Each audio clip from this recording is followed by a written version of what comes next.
Isang nakakabiglang pangyayari ang yumanig sa mundo ng politika ngayong araw matapos isugod sa ospital si Justice Secretary Jesus Crispin Boying Remulla dahil umano sa atake sa puso. Ayon sa mga unang ulat, nangyari ang insidente habang nasa gitna siya ng isang pagpupulong kaugnay ng mainit na isyung kinakaharap ng kanyang kagawaran. Agad siyang dinaluhan ng mga kasamahan at tinala sa pinakamalapit na ospital kung saan patuloy umano siyang inoobserbahan ng mga doktor. Batay sa impormasyong nakalap, nasa critical na kondisyon si Remulla nang dumating sa emergency room, ngunit agad na ginawa ng paraan ng mga medical specialists upang ma-stabilize ang kanyang kalagayan.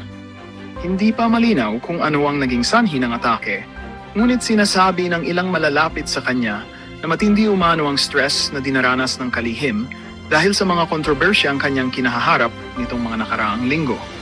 Sa kabila nito, nananatiling mahigpit ang seguridad sa ospital at limitado lamang ang pinapayagang makadalaw.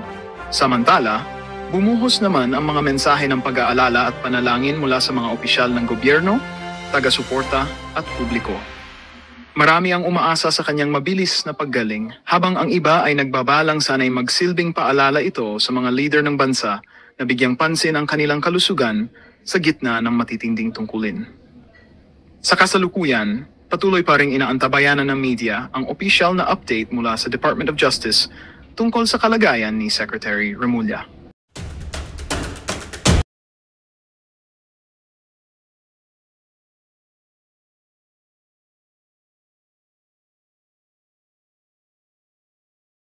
Hotel, hindi po niya inimbestigang maayos doon sa opisina nila. Sasagot dito si Ombudsman Martires. Ang tunay na ombudsman, ha? Hindi isang obvious man. Sa kanyang pagkakaugnay sa pork barrel scam noong siya'y Sibak Party List representative pa, matapos mapunta sa umano'y peking NGO ni Janet Lim Napoles ang 10 milyong pisong PDAF o Priority Development Assistance Fund noon ni Villanueva.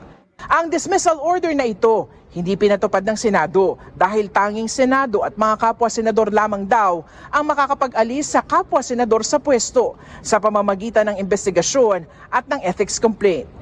Pero matapos itong sabihin ni Remulla, si Villanueva may inilabas na imahe ng isang desisyon ng ombudsman kung saan nakalagay na wala raw probable cause at dismissed na raw ang kaso.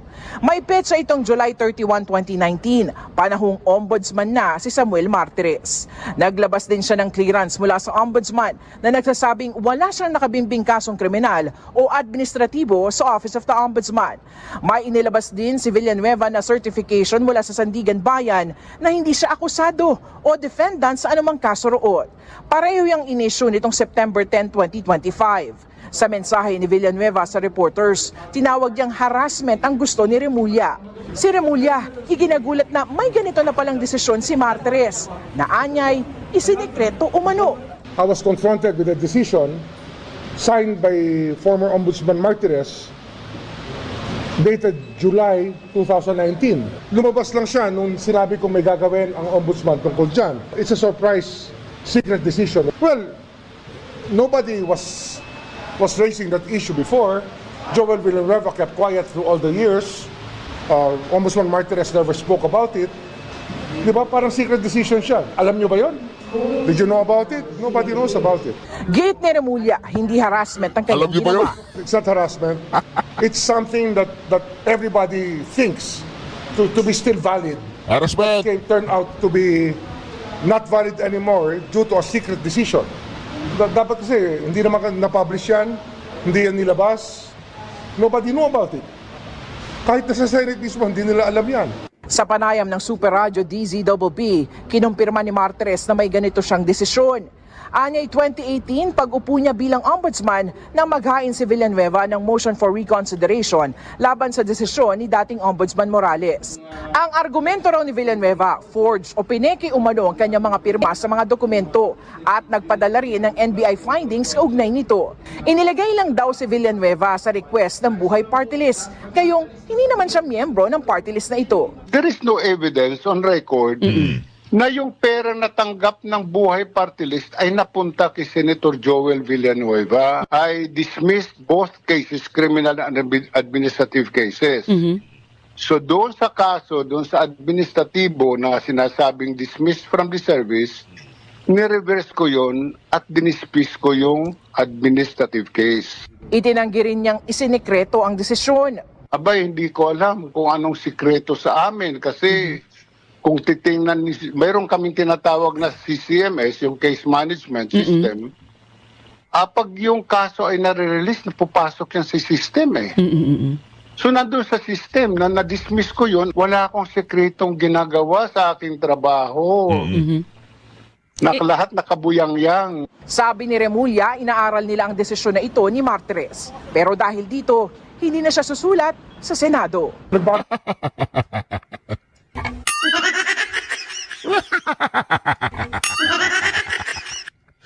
Alam mo, di ba mga kareaksyon, halatang halata, gusto na nila naman kalkalin yan at gagawin book. Sinabi nga ni Martires, pinolch yung pipirma ni Villanueva. Kaya nga, wala siyang kinalaman doon sa pera. O, di ba, buhay party list yata yun eh. Ito naman si Remulla, hanap ng butas para maidiin itong si Villanueva. Ano bang meron kay Villanueva? Bakit ayaw niyong tantanan si Villanueva? Ano ba mga kareaksyon? Bakit ayaw niyong tantanan si Villanueva? Di ba? Secret decision. Well, nobody was raising that issue before. Joel Villanueva kept quiet through all the years. Ombudsman Martires never spoke about it. Di ba? Parang secret decision siya. Alam niyo ba yon? Did you know about it? Nobody knows about it. Alam niyo ba? Guilty Remulla, hindi harassment ang kanyang ginawa. Alam niyo? It's not harassment. It's something that everybody thinks to be still valid. That turn out to be not valid anymore due to a secret decision. Dapat kasi, hindi naman na-publish yan, hindi yan nilabas. Nobody knew about it. Kahit na sa Senate mismo, hindi nila alam yan. Sa panayam ng Super Radio DZBB, kinumpirma ni Martires na may ganito siyang desisyon. Anyay 2018, pag-upo niya bilang ombudsman nang maghain si Villanueva ng motion for reconsideration laban sa desisyon ni dating Ombudsman Morales.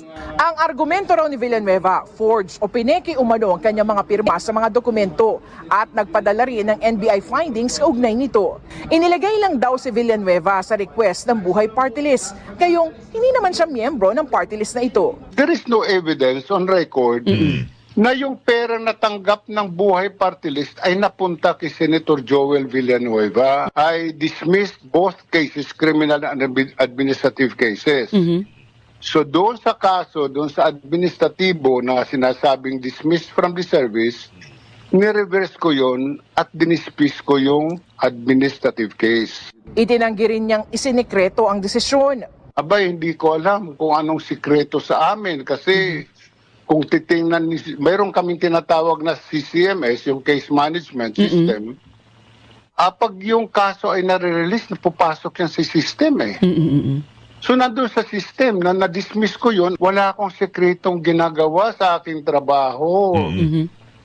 Lahat nakabuyang-yang. Sabi ni Remulla, inaaral nila ang desisyon na ito ni Martires. Pero dahil dito, hindi na siya susulat sa Senado. Nagbago na yung premises natin. I think that it's something that raising more questions than answers. Diba? Lalo na dito, sir, sa opisina. Lalo na sa opisina ito.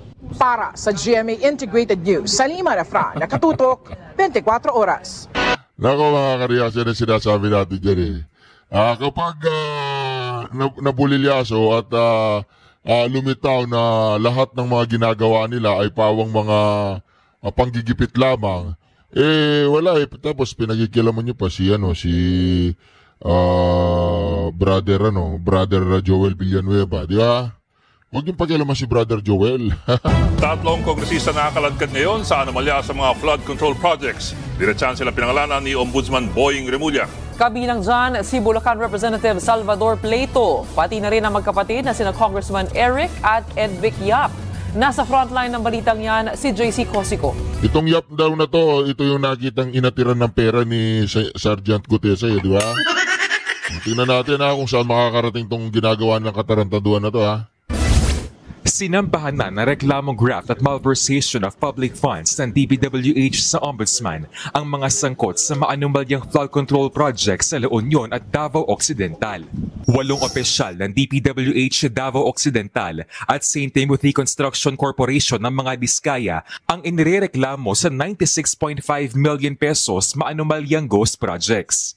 12 opisyal naman ng DPWH La Union at kinatawan na Silver Wolves Construction Corporation ang inirereklamo para sa halos 180 million pesos substandard at hindi tapos na flood control project. Person of interest ng Ombudsman sa proyekto sa La Union si Benguet Representative Eric Yap na may-ari umano ng Silver Wolves. Nagsilbering dating chairman ng House Appropriations Committee si Yap, ang komiteng nangunguna sa pagbalangkas ng pondo. He divested from it a few years ago, supposedly, but there's reason to suspect that he's still the beneficial owner of the company, so there's a clear case of conflict of interest. Hihilingin na ni Remulla sa Anti-Money Laundering Council na ma-freeze ang assets ni Yap. Wala pang pahayag ang kongresista. Nauugnay din sa kontrobersya ang kapatid ni Congressman Eric Yap na si ACT-CIS Party List Representative Edvic Yap. Si Congressman Edvic Yap kasama si Bulacan 6th District Congressman Salvador Pleito ay tumanggap daw ng hindi bababa sa 70 million pesos mula sa mga Diskaya. Kasama sila sa pagkilos ng kontrata. Sila'y nakikialam at nakikiisa sa pagkilos ng kontrata. Bakit magbibigay ang kontratista ng 70 million papunta sa isang tao kung hindi dahil sa kontrata? Sinusubukan pa nating kunin ang pahayag ng mga kongresista. Ayon pa kay Remulla, may isang dating kongresista sa Quezon City na handa umunong magbulgar ng lahat ng kanyang nalalaman sa maanumalyang flood control projects. Yung involvement niya sa lahat na nangyayari.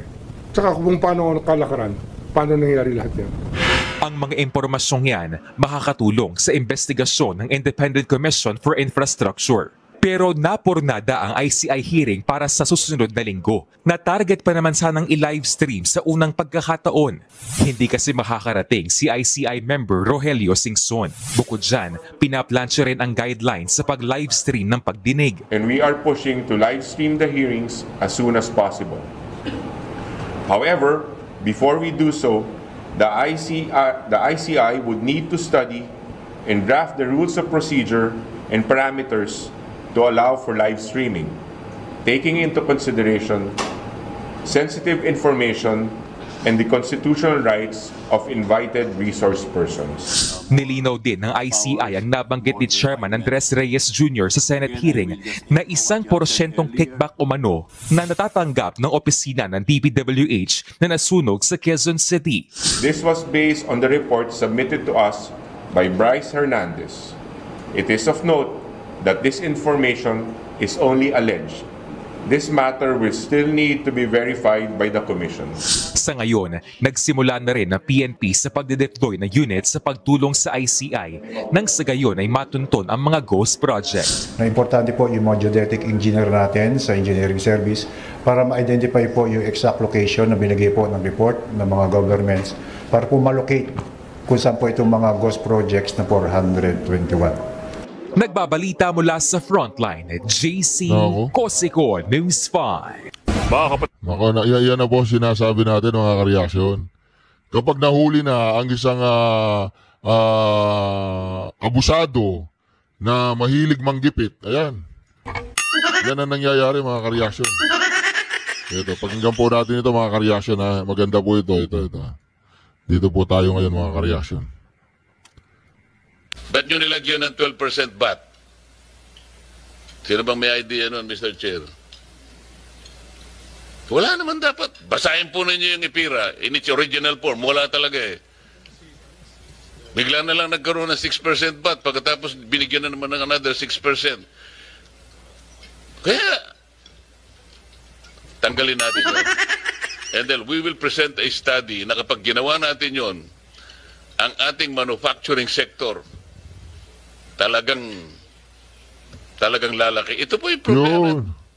Bagsak po ang manufacturing natin. It is not contributing significantly to our economy. Ang ating pong GDP is consumption-driven. Dapat production-driven.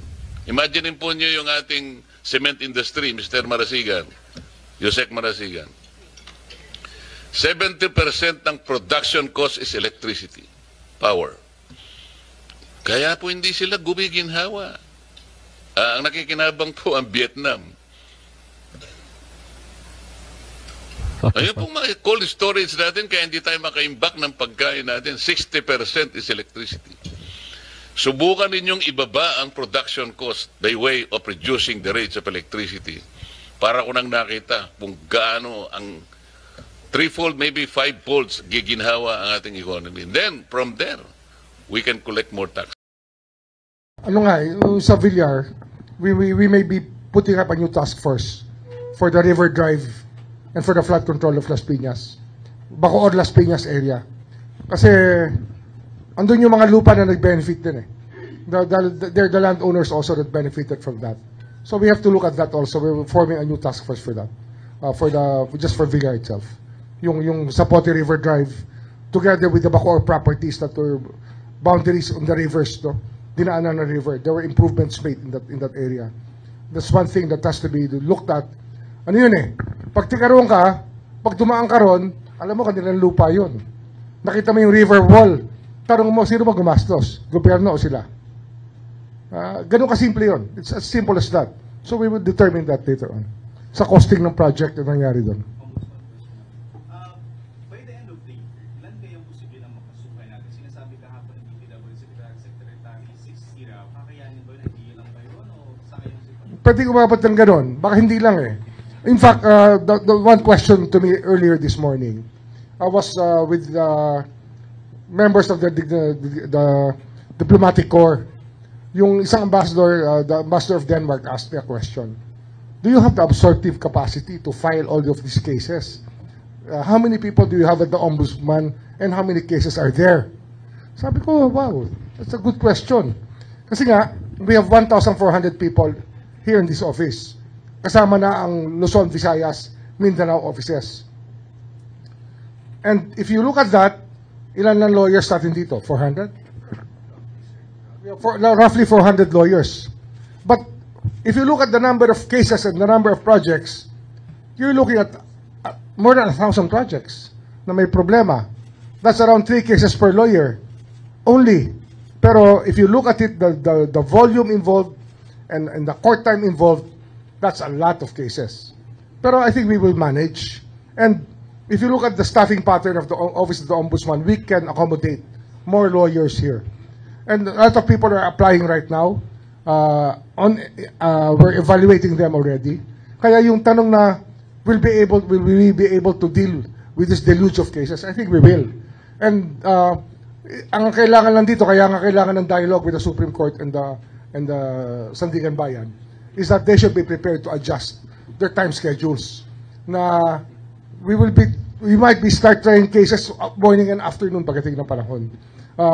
So much different from what life is right now. No, halos walang kaso, konting-kaunti ang kaso sa Sandigan Bayan. We expect a deluge of cases. Well into 2026, marami pa ipa-file dyan. Kasi ang dami naman nagre-report pa. I received text messages, pinapa-investigate ko. And some of them turn out to be positive, like Binyan, Laguna. May nag-text lang sa akin. So, pinadetermine ko sa fact finder, sa mga tao namin, meron. May problema din. So we're talking about a lot of cases here. A deluge of cases will happen. Meron ba tayong mga priority na iba natin yung matataas na opisyal o yung doon muna tayo sa mga... As they come eh. Pero siyempre, yung matataas na opisyal, these were the high-profile cases. They will receive more attention. You will notice it more than the other cases. But actually, they're all of the same significance. But the higher your position, the bigger your responsibility. Kaya, tiis na lang. Kung pag ikaw yung mataas sa gobyerno, ikaw ang nakasuhan, tiis ka.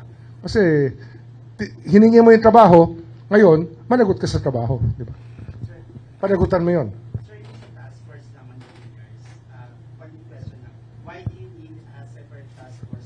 Kasi ano yan eh, it's a complete analysis that you need sa pagdating doon. Kasi yung River Drive alone is a multi-billion peso project. Or projects na nangyari. That's the River Drive spanning from Bacoor to Muntinlupa yan eh. Passing through Las Piñas. Mahaba yan. That's around 11 kilometers, yung road. And then, yung perimeter niyan will be Villar properties ang marami. North and south of it. North and south boundaries from Muntinlupa to Bacoor. Mayroon talaga. Kaya kailangan talaga pag-aralan ng specialized group yan. That are dedicated. I think that it should be something that it should have been done a long time ago. Pero priority yan.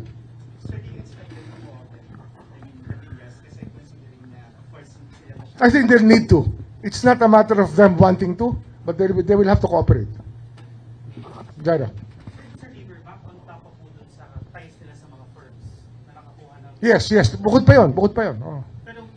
Kasama na yun sa task force. Yung lahat ng Villar involvement. Just for scale, no? Just focusing on the 421 ghost projects. Easily 15 can be accused per ghost projects. So bilangin nyo ilan yun. Ganong karami. Ombudsman, just to contribute on the understanding of the deluge of cases. Understandably, per district, you can imagine already 15 or to 20 people being charged, involved in the illegal process. And you can have possibly 100 projects. Okay. But here comes the important aspect of restitution of the kickbacks. We don't need to prosecute them 100 times for the 100 cases they were involved. Because yung maximum penalty mo naman reclusion perpetua, nandun na rin yun But the important aspect here is to get back the kickbacks, the stolen funds from the government. So that will be part of our effort. It cannot be compromised. Kailangan ibalik yung nakaw na pera, ibalik sa kaban ng bayan. Sir, Zaldi po, ano na po yung balak natin sa kanya? Siya po yung kasama sa dapat nag-file na po ng counter affidavit, but he is abroad, sir. Ano na po yung next steps? As Biko said, he may lose the chance to fight his case. If he will lose by default. Kasi ang rules of court is also applies to people who are upset. You just have to leave it in their last known address. Sir, next steps po doon, ipapakancel na natin. Yes, pag nasa korte na. Pag may warrant na. Yes, red notice. Ngayon blue notice lang. So we were able to locate him everywhere he is. Sir, anong intent niyo kung nasan siya ngayon? I think he moves between Spain and Portugal. He just moves between the two countries, Spain and Portugal. Sir, kamusta yung investigation niyo po dun sa kanyang parang kanang kamay, yung staff niya, Estrada ba, or something, all something. Sabi po ni Senator Marcoleta, siya po ay nasa ibang bansa na rin daw at binabantayan. I think that Yusek Andres will be the one to handle that later on. We continue to get information on names that could possibly be complicit in the transactions. And we're locating them. We will send them subpoenas as necessary for them to participate and, give the information on their participation in this illegal activity. Pero gagawin natin yan kasi we need to validate it. Hindi naman pwedeng bawat pangalan na banggitin automatic suspect na. We have to have some corroborative or supportive evidence para isabina na rin natin siya. And we're validating that first. But I think we will proceed to calling them to give their statements. Maliban po dito sa mga nairekomenda na ng ICI, meron din po mga mangilan-ngilan na individual na nagpapile din po ng mga reklamo na may kinalaman sa mga proyekto sa DPWH. As of now ba, may bilang po ba tayo o may gaano karami itong mga biglang nagpupunta dito sa Ombudsman para magreklamo din na may kinalaman sa mga flood control or sa mga... Marami-rami rin Sabi ko nga sa inyo, text pa lang, pinavalidate na namin Kasi nga, we find it, these texts are coming from people that I know. So, pinapavalidate ko kagad. And then we build up cases. Marami. And people are encouraged to inform us on what they know because we will not waste their time. We will do something about it. For this specific case po, sir, yung i-refer po sa inyo ng ICI, may na-establish na rin po bang links yung contractor na si Mayor Villanueva with Senator Joel Villanueva? May nakita namin pa kayo? No links have been established between with Senator Villanueva. None yet. Yes. We are still validating, and we're hoping that there are more people who will be whistleblowers and give us the right information. The life of these cases depend on whistleblowers because the money is cash. So kailangan ng whistleblower. Other than that, it's difficult to connect unjustly or without due process. You cannot connect without due process. You cannot say that you presume that this man is there. So we have been evaluating all of this.